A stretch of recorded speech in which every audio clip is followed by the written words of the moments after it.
So, over the last 7 months, I've been working for someone I responded to on Craigslist. Well, I'll just explain everything. This seems like an appropriate place to post this. I was scouring the internet for some sort of paying gig. I didn't really care what. Then, I came across a post on Craigslist. I had just refreshed the page and there it was. Someone was looking for a person to come by and feed their pets. I assumed they were going out of town or something, so I contacted them and left my number through email. I got a response immediately in the form of a phone call.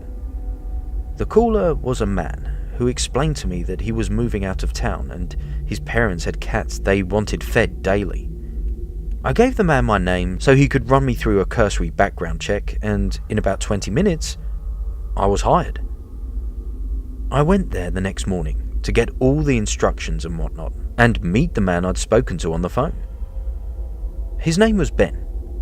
Ben explained to me that he would no longer be able to care for his parents' cats, and that his parents needed to focus on themselves, so I was being brought on to take care of that. The money would be left on the kitchen table at the end of every week. $200 a week, just to feed some cats. I know, right? In addition to that, money for more cat food would be left for me as needed. Then, he told me the first thing that I thought was strange. I was to come at exactly 10 AM every day, and be gone by 10:10 AM. And I was never under any circumstances to interact with his parents. He told me that when I'm in their home, they will be in their chairs in the living room, watching television, and that I was not to disturb them. Ever. He asked if any of that would be a problem, to which I assured him it wouldn't. He then showed me the area in which the cats ate. There were 4 cats, and where the food was kept. While not rude in the least, he was very adamant that I not explore further in the house, which I promised him wouldn't be a problem. He ushered me outside and showed me where the spare key was in case the door was ever locked, but he told me that was very unlikely to happen. And with that, he expressed his hope that I could be trusted one last time, shook my hand, and told me to be there at 10 AM every day, starting tomorrow. If I was ever unable to make it, call and leave a message on their home phone, to which he gave me the number. I shook my head and was on my way. The next day came, and I went inside at exactly 10 AM. I walked into the house, and immediately to my right were Ben's parents, sitting in recliners, facing away from me, watching some kind of game show. I announced my presence, which they ignored, and made my way to the kitchen. I fed the cats bowls and left. This exact same scenario played out countless times over the next few months. 10 AM, unreturned hello, feed the cats, leave. On Fridays, I would pick up the small stack of $20 bills from the kitchen table. It was the easiest job I ever had. Then came the inevitable. One day, I was running late. I got to the house at 10:08. I entered and apologized to Ben's parents for being late, to which I once again got no response. They just kept sitting in their chairs watching their game show. I went to the kitchen and fed the cats. I looked at my phone, which read 10:11, and walked down the hall towards the front door.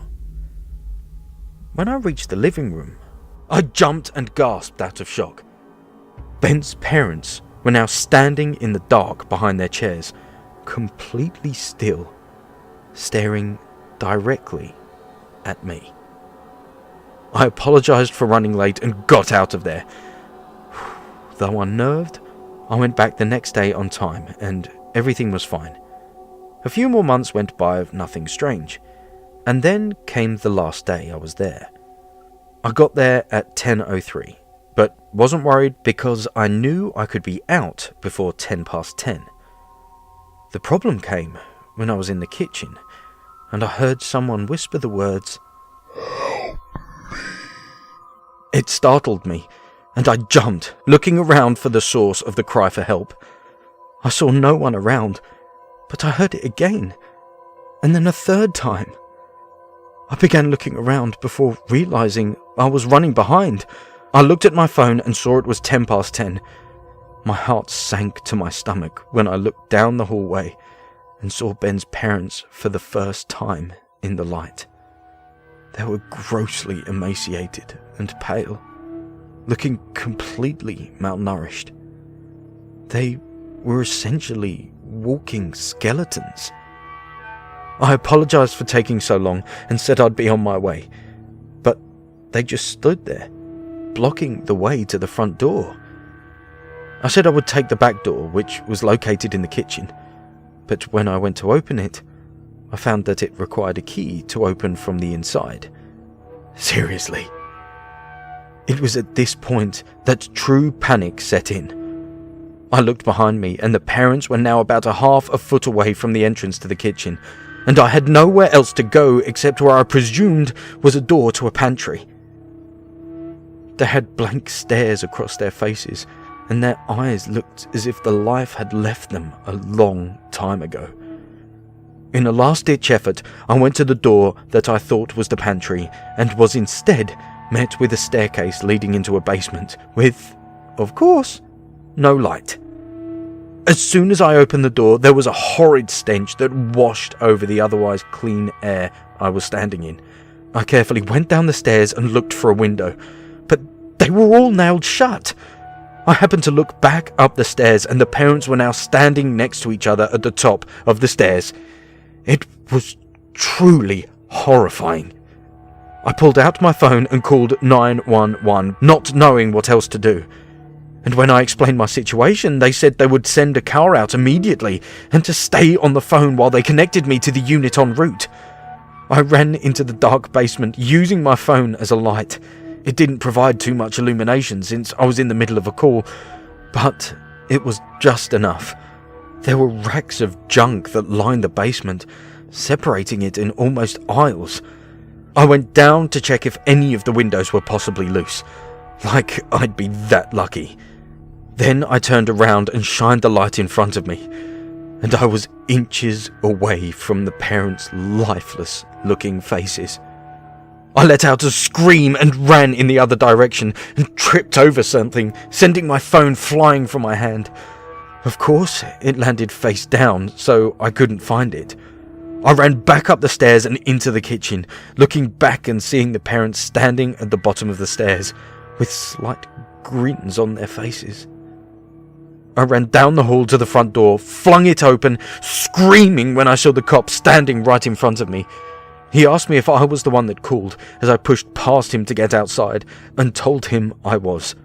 I looked in the window and saw the parents sitting in their chairs, watching their game show. I explained that these crazy old people had trapped me in their house and were chasing me around. The cop went in to talk to the parents and look around while I sat in the cop car. He came back out about 5 minutes later and asked if I was sure someone was chasing me. I said yes, I was absolutely sure that it was the two old people that lived there. He informed me that the people that lived there, the people in the chairs, have been dead for quite some time. I asked what the smell in the basement was, and he said that there was another body down there. Backup showed up. I gave them my statement and explained how I'd been coming there every day for months and months to feed the cats. I told them to call Ben, the homeowner's son. I gave them the number, and it was disconnected. I found out a few days later that the body in the basement was Ben. What I don't get is who's been paying me?